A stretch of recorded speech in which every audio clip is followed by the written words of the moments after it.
સાબરકાંઠામાં આર્મી જવાન અને પોલીસ કર્મી વચ્ચેના વિવાદનો મામલો બન્યો ઉગ્ર। આર્મી જવાનના સમર્થનમાં માજી સૈનિકો એકઠા થઈ પોલીસ કર્મી સાથે એફઆઈઆર નોંધાવવાની માંગ સાથે કર્યા સૂત્રોચ્ચાર। સાબરકાંઠા જિલ્લામાં એક આર્મી જવાન અને પોલીસ કર્મી વચ્ચેના વિવાદનો મામલો ગરમાયો છે। આ ઘટનામાં આર્મી જવાનના સમર્થનમાં પૂર્વ સૈનિકો અને સ્થાનિક લોકો મોટી સંખ્યામાં એકઠા થઈ ન્યાયની માંગણી કરી રહ્યા છે। આજે સવારે ન્યાયની માંગ સાથે એક વિશાળ રેલીનું આયોજન કરવામાં આવ્યું હતું।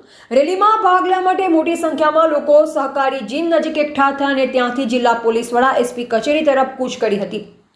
કેટલાક લોકો તો સીધા જિલ્લા પોલીસ વડાની કચેરી બહાર પહોંચી ગયા અને ત્યાં વિરોધ પ્રદર્શન શરૂ કર્યું।